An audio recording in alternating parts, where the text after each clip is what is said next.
नमस्कार दोस्तों, क्या आपने कभी सुना है कि रोते रोते किसी महिला को अपने पति को छोड़कर अपने ही किसी पारिवारिक रिश्तेदार से प्रेम हो जाता है। ऐसा ही हुआ है चूरू जिले में। चूरू जिले के राजलदेसर की एक महिला लगभग 27 साल जिसकी उम्र है, 2014 में उसकी शादी सालासर के रहने वाले एक व्यक्ति से हुई थी।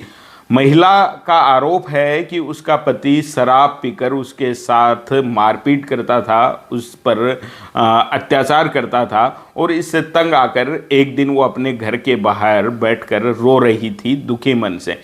तभी वहाँ पे बिदासर गांव का उनका एक रिश्तेदार, जो उनका पारिवारिक रिश्तेदार है, वहाँ से गुजरता है और उसे सांत्वना देता है। उसी सांत्वना में महिला का कहना है कि पता ही नहीं चला कि कब उनकी फीलिंग अलग टाइप की हो गई। उसके लगभग कुछ दिन बाद वो चूरू के एक हॉस्पिटल में दोबारा मिलते हैं। उस समय भी महिला का कहना है कि ये इत्तेफाक था कि उनका वो रिश्तेदार भी बीमार था, वहाँ दवाई लेने पहुँचा था और वो महिला भी दवाई लेने के लिए हॉस्पिटल गई थी। वहाँ से मोबाइल नंबर एक्सचेंज होते हैं और धीरे धीरे इन दोनों की बातें मोबाइल पर भी होने लगती हैं।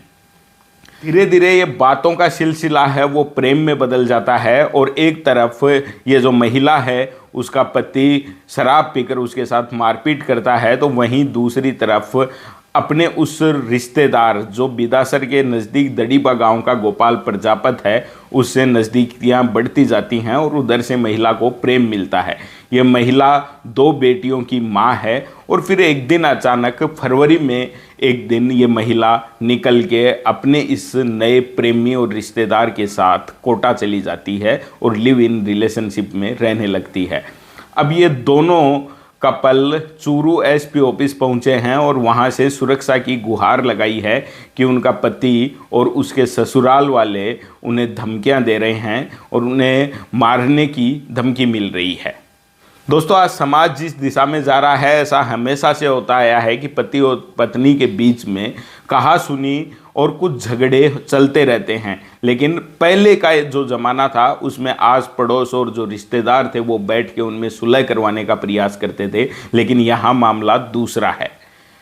आपसी झगड़े का फ़ायदा उठाया कहा जाना चाहिए या फिर कुछ अलग फीलिंग थी, लेकिन एक उन्हीं का रिश्तेदार है, वो उस महिला को रोते रोते सांत्वना दे रहा है और उसी सांत्वना में उन्हें प्रेम हो जाता है और 2 बेटियों की माँ अपना घर छोड़ के उस रिश्तेदार के साथ चली जाती है, लिव इन रिलेशनशिप में रहने लगती है और अब एसपी ऑफिस पहुँच अपने ही पति और अपने ससुराल वालों से सुरक्षा की गुहार लगा रही है।